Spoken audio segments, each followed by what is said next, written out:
Hi again, everybody. The road to state for the John Tyler Lions was a very good one, a very exciting one this year, but the road ends just a bit short of the final goal. The state championship game is coming up Saturday, and JT just misses an opportunity to play for the state title after one of the most incredible games that I've ever seen at any level this past Friday night. A 57-53 loss in the end to Denton Guyer, but a dramatic comeback in the fourth quarter. Coach Ricklan Holmes is with us.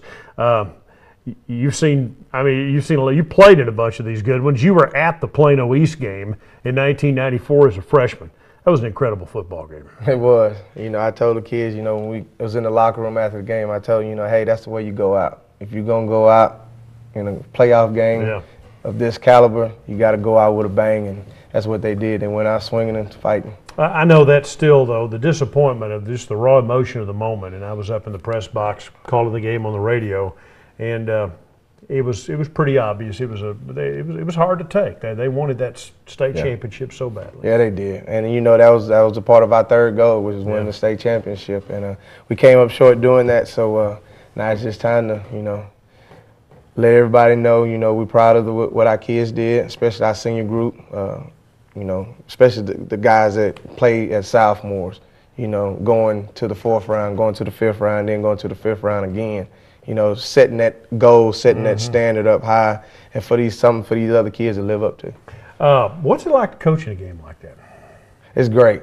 It's great and it's exciting. It's one of them things that keep you on the edge, and it keeps your mind going the whole time during the course of the game, because now you're thinking about the play ahead. And I was just like when I was pacing up and down the sideline, I'm thinking to myself, we're behind, but we got these onside that we need to attempt and we need to get. We get those, offense go down there and score, we put ourselves back in the game. And, as we go through that process, and I'm saying it to myself, and then it's happening, I'm like, okay, well, this is what we need to do now. So like I say, the wheels is always turning in a game like that. The buzz in the press box, and we even brought it up on the radio, was 1994. People were making those. They couldn't help people who were there. Harold Wilson, the Tyler Morning Telegraph, was a student at JV at the time. He was there. And so they couldn't help but make some of those comparisons. Did that ever cross your mind in the course of the ball game? Not during the course of the game, but after the game, it was the main thing that I was thinking about. I was like, man, I was just thinking about, sitting on the sideline, looking at that happen then, and then being on the sideline, looking at it happen that night, and just going through that process. And I understood that, we had that opportunity just like they did in '94. I hear coaches all the time say we've got a 24-hour rule, win or lose. But a game like that, since it is the end, how long does a game like that stick with you? 24 hours. Matter of fact, it wasn't even 24 hours. I think we got home Friday night around 2 o'clock. Saturday morning, I woke up around 7, 8 o'clock, and I was over it, Really? Okay. Unlike, last year, I think it hurt me a lot more last year than it did this year. And not because, we made it to the same part, but because I got to do it my way, and I knew that everything that we had done up to that point had us prepared to win that football game. And as you can see, the outcome with a 57-53, loss, we was right there in the thick of things. Unlike last year, we kind of got blown out last year. So. Yeah. Well, and I remember 6 minutes left in the game. You're down 50-31, and at that point we're kind of even on the air talking about what a great season it's been. We're not throwing in the towel, but you're kind of starting to autopsy the season a little bit and put things in perspective. And fortunately, you and your guys didn't quite look at it that way, did you? No, we never look at it that way.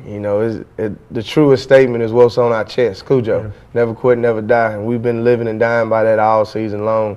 And those kids have been a testament to what that really means all season long. And last Friday was another obvious testament of what it stands for. How'd that game compare to Plano East to you? If you win that game, would it have been better even than Plano East 1994? Yes, because the Plano East game, we were up. Yeah. We let them come back. Yeah. In this game, we behind, and we come back and we make it. We bring that same excitement to the game, and so I think this game would have been a lot better than the '94 Plano East game if we would have won it. Tell me, Greg Ward's last pass as a John Tyler Lion, and this has happened before, and I hated it for him. Yeah. Was an interception that sealed the deal. Tell me that I know what his teammates were like. I saw them; they were on him immediately, and helped him off the field and just, telling him, hey, the right stuff that you say. You're not here. You're not there without him. Yeah. Tell me the fans were equally as forgiving. They were. You got to understand it's a 17-year-old kid, and he's had a great season as far as the quarterback standpoint goes, as far as any high school athlete goes. His success rate, his passing rate, his yardage that he's combined over the last 2 years has been phenomenal. And yes, you didn't want him to go out, throwing that last pass and interception, but he understands that things don't always go as you plan them to go. And sometimes it goes in a direction that you may not have been looking for it to go. But at the end of every day, the ultimate goal is following that path, not that you set for yourself, but what God set for you. So you use that as a testament, use that as a tool, use that as something to help build on and grow up with. And that's what he's done. He didn't have to deal with any. He didn't have to deal with any negatives after the game. Is that what you're saying? No, he didn't have to deal with any negatives. Just taking the loss as a loss and moving forward. Well, that's what we all did. And I know fans get are disappointed. I was disappointed, and I was terribly disappointed because it looked like what it was going to be, but or possibly could have been. But I just wanted to feel like that the kid left the stadium Friday night knowing that he had nearly 6 miles of total offense and John Tyler. I mean, every record in the book he's broken. That you guys have for offense, he's broken them. I think he owns them all now. I think he does. Not total. Kendall Hunter's still the career rushing leader, JT. But that was a different era. But every other record, pretty much have Greg Ward's name. He was pretty close to the rushing record too. So, like I said, that kid right there, he had an amazing career here at John Tyler. He's going to go off to college and he's going to do some amazing things at the college level. Where's he going? Right now, he's still committed to Houston. That hasn't changed yet. There's still schools that are, pursuing him. As a quarterback. That wasn't always the case. That wasn't always the case. But, like I say, with the success he's had at the quarterback level, you can't look at him at any other position. And Tyus Bowser, what's going to become of Tyus now? Well, right now, Tyus has a lot of offers on the table. And as of last week, he got an offer from my alma mater, Oklahoma State. Did he really? So, he has things that he has to go through. Well, he's going to Oklahoma State since you're the head coach. I mean, is there any question he'll be a Cowboy next year? I mean, I would like I would like all of my kids to go to Oklahoma State, and be there and wear that orange and white like I did. Okay, all right. But I know that all of them won't go there. Some of them have aspirations to go into other schools because that's what they've always dreamed about doing and going to do. So whatever decision that they decide to make, whatever school they decide to make, I'm going to be there to support them. I'm going to try to at least make one game. That's something that I've always said, when I first started coaching and I had kids go off to colleges. I always want to make one football game before they leave their college career. That's great. All right. Let's take a look at the video. There's plenty of it, so we might as well get started.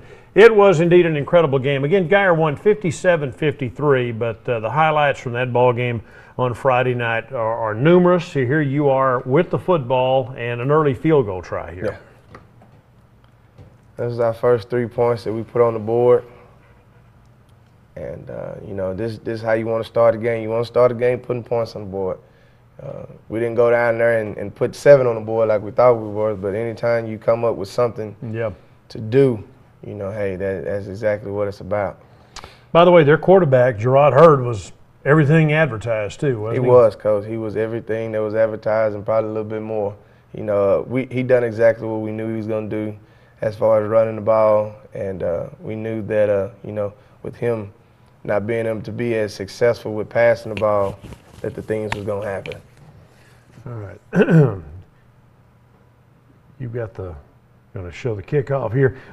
Noe Diaz is your kickoff guy, also the punter, and Porfirio Benitez was your extra point and field goal guy. Both those kids did a outstanding job. Outstanding job for us all year long, making sure that we was put in great field position as far as kickoff goes, making sure that we was able to score points within the 30 on field goals, just those amazing things that those kids was able to do on the special team side of the ball. All right, and wind blowing pretty hard, so the wind was at his back, and here's the first touchdown. Yeah, this right here is to Darren Flowers. Just nice, easy catch, pitch and catch, what we've been doing all season long. Great protection by the lineman. He had a blitzer that came through late, but we was able to pick him up. By the way, 551 yards passing Friday night for Greg Ward. Yes. That's a season for some guys. It is. And this is a pass here that kept a drive going during the course of the game, and we needed this to happen. And getting that first down was very crucial at that time. That was a fourth down play too, yes, wasn't it? Yeah. Like I said, it was a very crucial play, and it was a pass to DeQuante Woods. He had another successful season as a senior. And this right here, just to Fred Ross, you know, just what this kid does to corners, what he does to opposing DBs, is just something that, you know, you can say that you can coach it, but that's just more natural ability than anything. Fred, by the way, is going to Oklahoma State. Yes, he is. All right, here's good defensive play, nice pick. It's an interception by Darren Flowers. Just before halftime. Yes. And that's very important because it stopped the drive that they had, you know, they started on the 25, and as you can see, they ended up on the 39-38, and they was driving into their end zone, and we stopped it with an interception. And we knew that we had to come up with key stops during this game to keep our offense on the field, to keep us in position to win games. And, you know, for the most part, the defense made some stops that we needed to get this game under control. Now, they led 20-17 at the half. Now we're in the third quarter, I believe. And here's Greg. Yeah, just showing his natural athletic ability. You know, the pocket breaks down, nobody's open in the secondary. Use your feet. Easier said than done. Not everybody has that. What I like about Greg is that he runs when he has to, but he doesn't run first. He doesn't run first. And now his first option is throwing the ball. He wants to throw the ball. It's a key stop for our defense right here. Yeah, because this was after a turnover, I think, wasn't it? And they're trying to extend their lead, and you make them settle for a field goal. Settle for a field goal, and like I said, the defense played hard all year long, and you know, they gave up 57 points. Yes, 57 points scored on us, but that doesn't show how hard them kids played all night long and all season. Now that's just a really nice play, both ways, the quarterback and the receiver. Yeah, Who caught that ball? Is that Fred? I'd forgotten which. And Fred's a big target. Yeah, I mean, he's one of the bigger targets on the field besides Justice. You know, then you throw Tyus out there, and there goes your third big target. Yeah. And Flowers isn't little, so.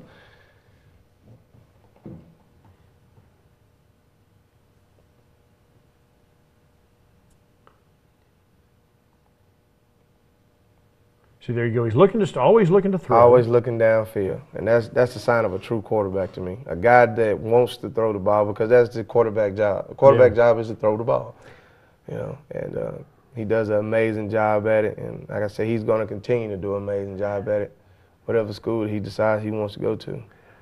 He may be 6 feet tall, if he's 5 feet tall. He can play quarterback. He can play quarterback. He can play quarterback. I mean, Johnny Manziel isn't the biggest quarterback in America. Yeah. But he just won the Heisman Trophy. Did okay, yeah. I think Johnny's maybe 6'1", I think. He might be 6'1". Maybe. Yeah.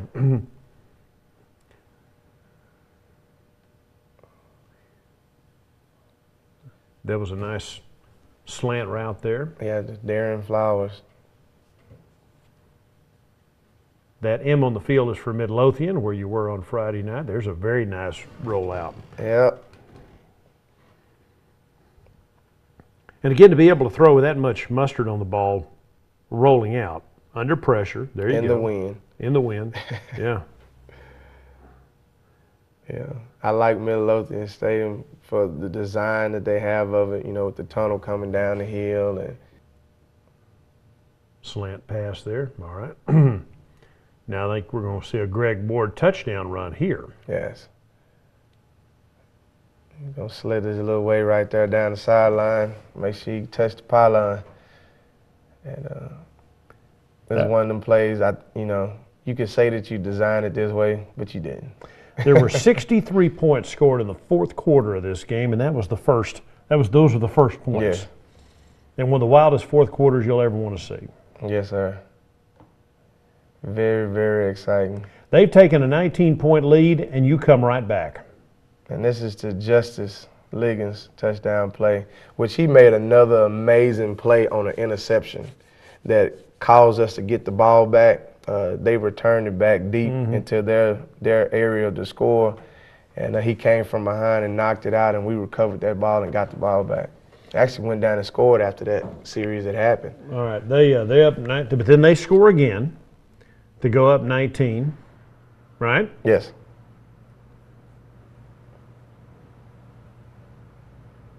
And here you are with the ball.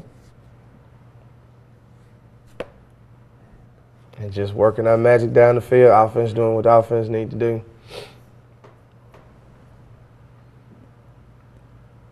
You know, getting that first down right there was very, very important during the course of that game because it keeps the ball moving, it keeps the momentum going in your direction.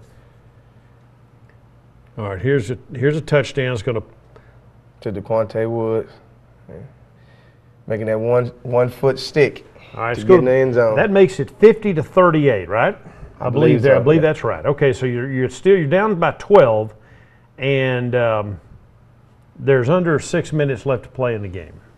I think ain't gonna get to see our onside kick. Now here we go. Listen, 5 minutes to go. This is the second of 3, I believe. This is the second. The first one was good, but didn't cover this. Watch this. Bang, bang. There it is. That's Tyus Bowser. It is Tyus. I mean, Noe Diaz is the kicker. I don't know that I've ever seen one any better than that, unless it's the one coming up on the next one. Big bounce on the second, which is what you want. What you want. You want to go right over the top of that guy's head that's supposed to be the charger. Now, you can't advance an onside kick recovery in high school football. Because it hits the ground first. Hit the ground. If you do it to where it's just a pop fly and you catch it, then you can. Then you can. All right. And you're going to score immediately. Nothing to it. All right, that makes it. And that's DeQuante Woods. Now you're within 5. Yes. Okay, you're going to see it again. So all this has happened in a very short period of time. The touchdown to Woods, then the touchdown pass here to another one to DeQuante Woods. So they're up 50-45. And now we go for another onside. And now you're going to see another one. See what I'm talking about? Plano East only they hit the onside kicks on you in '94, but the same thing, big bounce. Now is that Jefferson? Is it Fred? I called it Jefferson. I wasn't sure who had it. Yeah, that was Fred that time. Fred, okay, Fred Ross. Now we're all going crazy at this point, and I'm sure you guys are too. You can see the fans. Oh yeah. I mean that's just amazing. Standing room only. All right, so. Now you're trying to take the lead for the first time tonight, or in the game. I'm still looking back to Friday, still thinking it's Friday night. Here's Ward. Thought he was going to score on that play. Yeah. But that's okay. It's okay. We got the chain still moving. Again, you've not led at all in this game. Not for 1 minute, not yet. And there's 3 minutes and 44 seconds, or about to be 3 minutes and 44 seconds left in the game. And, of course, the place is going crazy. Here's Bowser in the game. This is what we call our Rhino package with Mobley and Miller in the game. And, you know, they do an exceptional job blocking because they're hard-nosed defensive players anyway. So they're just sticking their nose up in there and clearing the way. All right, so this touchdown will make it 51-50, and there's really no question you're going to go for 2. Yes. At this point, right? I mean, you had nothing to lose. All right, now you're going for 2 to make it a 3-point ball game. And we still got Rhino in the game, so we're going for it again. But you knew, I mean, everybody in the place knew he was going to get the ball and knew he was going to score. Yeah, you know he's going to get the ball and he's going to go. Yeah. I mean, I had no question he was going to make this 2-point conversion. You're up 3 at this point. Yeah. 53-50. Only problem was they've got a great player, too, and there's too much time left on the clock. Too much time left on the clock, Coach. It's like I told the kids, you know, it's one of them deals where you just kept fighting, and, you know, eventually the time caught up with us, and we just ran out of time. All right, what happened after that? The Guyer, to their credit, drove downfield, and they scored, and then Greg's interception at the end of the game. Yeah. Was Fred Ross open on that play? Yes, he was. Just a little bit underthrown. That was just a great drop by that middle linebacker, getting into that void, and he stretched out to get the ball. And he ended up getting it. But we had another opportunity before that even happened on that 4th and 4. Yeah. Guy came across the middle. We was in the wrong coverage. We had one safety was down where he wasn't supposed to be down, and Elliott was down on his side where he was supposed to be. And we actually thought he ended up breaking that ball up Yeah. as he came across the middle, but he made a great catch for that ball. The big kid Jefferson. Yeah. And that was on Guyer's touchdown drive. It was a 4th and 4 in your territory. If you stop them there, game's over. Game's over. Game's over. We win 53-50. How do you keep from and you're in the arena, and it's one thing for the fans to sit and ooh and ah, but if you're in the arena and you're making it happen or not making it happen, how do you keep from not playing the what-if game for the rest of your life on a ball game like that? Well, it comes down to Friday night before I laid down and went to sleep. You know, I probably went over every play in my head and tried to figure out if I would have made any different decisions as far as, you know, going for this and doing that. And, you know, I always came up with the same answer: no. You know, we did everything within our power to win that football game, and it just comes down to we ran out of time. Let's talk about All-District. Now, we don't have the All-State selections. There'll be a fair amount of kids on the All-State, but District 16 4A's All-State team has come out. Let's kind of run down the list of guys. Greg Ward, MVP of the district. Yes. Tyus Bowser, unanimous MVP of the defense. So those two guys alone, both most valuable players of district and defense, was never any real question who would get the awards. Yeah. Never a real question, you know, with the success. You didn't get any argument out of that, the coaches. No, that's why they got unanimous next to them. Our district understands, and we all respect the game. We respect what these kids do, and we all been watching these kids all year long because we've been playing against each other. So we know exactly what all the kids can do that we voted for first team and second team all district. All right, first team returner, DeQuante Woods. First team kicker, Porfirio Benitez. Defensive tackles, Chris Mobley made first team defensive end. Cavante Jefferson, who had a very nice season, made first team inside linebackers. Richard Gibson made it. Second team, check that, outside linebacker. Second teamers, Andrew Clark and DeQuante Woods. First team cornerback, Darian Flowers. Second team cornerback, Traven Johnson, who had a huge pick in the quarterfinal game. Safety, Elliott Hart. Made the first team. Center, Chris Starling made the second team. Let's see here. Offensive tackle, first teamer Emmanuel Terrazas, and second team Trey Moore. Offensive guard, Cornelius Davis made the first team. Adrian Polito made second team. Running back, DeQuante Woods, a first teamer. Reggie Gibson, a second teamer. And then honorable mention, Devontae Humber, Roderick Smith, Jeremy Wilson, Nick Kane, Ken Holmes. Eric Sanchez, Jasavia Reese, Isaac Warren, Nicholas Edwards, Jonathan Lewis, and Terry Osborne. Yep. I think it's everybody, isn't it? Is that pretty much covered? That's pretty much covered. And oh, by the way, the unanimous coach of the year, Ricklan Holmes. Congratulations. Appreciate it. And, you know, as a first-year football coach, you can't ask for a better season besides winning the state championship. You know, starting out your first year as a head coach, going 13-2. I think a lot of coaches that's been coaching longer than I have would like to have a record like that. So. Yeah, absolutely. So what do you do for an encore now? Now you go win the whole thing. You know, you go out and you set your goals just as you did for 2002, for 2013, and we got the kids coming back that can get that done. Defensively, do you just need to be bigger on the defensive line? I mean, yes. Was that in the end, was as tough as those guys were? I mean, size, just a tick better. Yeah, size played a big difference in that game. Those guys, you know, they were just a lot bigger than we were, and they kept leaning on us, and it took its toll during the course of the game. And we will address that this offseason. This will be the first offseason that I actually have with the kids because, as you know, last year I really didn't take over until spring. So I actually get to get them from the helm, from the start all the way to the end this time. So it's a lot of things that are going to change in the offseason. Kids are going to get bigger, they're going to get stronger, they're going to get faster, and we look for a very successful season in 2013. What's a JT off season like? Give me an idea. What do you do? Mentally and physically tough. You know, it's all about, you know, getting after the weights. It's understanding that, you know, hard work and dedication is going to pay off in the end, and we got to understand that, you know, you can't be afraid of pain because pain is only temporary.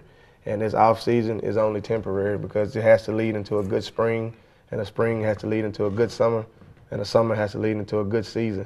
So that's what we're preparing ourselves to do. Speaking of that, you had a lot of guys play hurt this year, didn't you? I mean, you were lucky in that very few guys missed games, but all of them were banged up at the end of the season. And, you know, we really didn't get banged up until the playoffs really started happening. You know, Greg injured his ankle earlier during the season, but he was the only one that really had an injury that, you know, that he was playing with. And then we hit the playoffs, but, you know, with a long season like that, it's bound to happen. Sure. Was there a game during the regular season that was key to everything else that made you guys realize how good they were? I'm going to have to say the Mesquite Horn game. You know, playing against that caliber team that's able to run the ball and pass the ball. Good 5A playoff team. Good 5A team. And also just what they do defensively, being able to, you know, get through what they do to try to stop you. I mean, that really set the formula for us to make the run that we did. You beat 2 5A playoff teams. Lufkin had a deep run, too. They went 3 deep. I did. And you beat them. They did, and the reason I don't count Lufkin is because it was earlier during that season for them. You know, with them also having a new head coach, and with us having a new head coach, everything was pretty much vanilla on both sides of that ball. So you really didn't get to see the full formula of the action. And as you can see, Lufkin ended up getting better and better as the weeks progressed. So. All right, let's say thanks to some folks. We know your coaches do a great job. What about your trainers and managers? Coach Morris, I mean, she's done an outstanding job. She's been with us for several years now, but now she moves up to the head spot with the absence of Edwin Whitaker. And then we add Brandon Murrell to the equation. And he's done an outstanding job working with Coach Morris hand in hand, getting things done for us, keeping our kids healthy. You know, that's the main thing that they do. And they've done an outstanding job with that all year long. Managers, who are they? Or at least some of them? Our main manager is Coach Davis. Coach John Davis. He comes from us from the CTE department. And he's been helping us at the equipment all year long, doing an outstanding job, keeping things organized, clean and fresh. Keeps me entertained on the sidelines. Most definitely, most definitely. And, you know, just the administration staff also with all the support that the administration and the teachers, and counselors and stuff have shown the kids and me all year long. We greatly appreciate that, along with the fans. Band drill team out there? Band, Larry Wade, which is another alumni. Me and him graduated together in '98. Also, Miss Godere, she's been doing an outstanding job with both the Brigadettes and the cheerleading squad. Yeah. So. And even the kids who bring the lion out the cage, you know. Most definitely, most definitely. And the people that are over that is Coach Miss Anthony. Okay. And Miss Bajali. And dads blow up the inflatable in the end zone, don't they? And that way that works. Yeah. And that I forgot those guys' name. But they've been doing an outstanding job keeping those guys together and having that thing prepared. And they also created the new sign that we had the last 2 playoff All right, games. okay. Isn't Miss Baxter still the head of the booster club? No, she stepped down. The new president is Neil Smith. Okay, all right. Miss Baxter, Gary's been out of high school for a long, long time, and she has been all those years. Yeah, and she, matter of fact, this will be the first year what a great lady. That we have somebody else at the helm besides her. Well, it's just this year, I mean, personally for you, being taken over in the spring and, you know, having to become a head coach, learn how to do all that stuff, what was the biggest surprise? Did you feel prepared, and do you feel more prepared now? What surprised you about the whole process? You know, nothing really surprised me about this process because everything that I've been doing along with Coach Rush up to this point, you know, prepared me for this. And then, you know, with the mentorship of Coach Wilson and you know, Coach King at Longview, you know, along with Coach Rush, and then my DC, Barry Anderson. You know, he's been in the game a long time, and as you know, it's a lot of questions. Even when I was coaching on defense side about, I asked him, you know, to just get verification on, and you know, just being around those guys that's been in the game long enough to understand the things that you need to do to win football games and to feed off of them. Yeah, that's what makes you prepared and not surprised when stuff happens to you. Congratulations on a great year. Appreciate it. And again, thanks again to Rod Casper and the staff here at TIST TV for their help this year. Of course, we'll be heading into other sports, but what a great season for the John Tyler Lions. 13-2, another trip to the state semifinals. Go Cujo. For Coach Holmes and the Lions, thanks for joining us. I'm Bill Coates.